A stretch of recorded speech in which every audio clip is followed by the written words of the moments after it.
তো hello guys, welcome to my new blog. কেমন আছেন সবাই? আশা করি অনেক ভালো আছেন। আর আজকে দেখুন এখানে কই আসলাম, বেঙ্গলোর লালবাগ পার্কে। এখানে তো অনেক লোক, দেখুন লোকের সীমা নেই। আজকে এত লোক আসছে যেন সানডে, এর জন্য সবার ছুটি ছিল, এর জন্য সবাই আসছে দেখুন।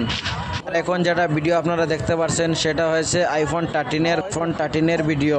তো আইফোন 13-এর ভিডিও কোয়ালিটি একটু দেখুন, এত ভালো। তো এখানে দেখুন আরেক বিপদে পড়ে গেলাম। আমার ফ্রেন্ডটা কোথায় গেছে তাকে খুঁজে পাচ্ছি না, দেখুন কোথায় গিয়েছে যেন। আর এখানে অনেক মেয়ের জন্য সানগ্লাসটা লাগিয়ে নিলাম, আর একটু হিরো হতে লাগলাম, কারণ দেখতে হবে না অনেক সুন্দর সুন্দর মেয়ে। আর আমি যদি এখানে একটু নর্মাল থাকি তাহলে হবে। তো অবশেষে আমার ফ্রেন্ডকে পেয়ে গেলাম। তো আমি তাকে বললাম, ভাই তুমি কোথায় গিয়েছিলে, তোমাকে খুঁজে পাচ্ছি না যে। সে আমাকে বললো আমি একটু ফটো উঠাইতে গিয়েছিলাম। আর এখানে আরেকটা জিনিস লক্ষ্য করে, সে আমার কিন্তু ক্যামেরার সামনে আসছে না। আমি বললাম, ভাই ক্যামেরার সামনে আসো, ভাই তোমার কি হলো? সে আমাকে বলল আমি ক্যামেরার সামনে আসবো না, আমার শরম করে। আর একটা জিনিস লক্ষ্য করুন, এখানের ভিউটা অনেক ভালো দেখুন, এর জন্য এখানে বেশিরভাগ লোক এসেছে ফটো মারার জন্য। তো আজকের ভিডিও আপনাদের কাছে কেমন লাগলো কমেন্টে বলে যাবেন।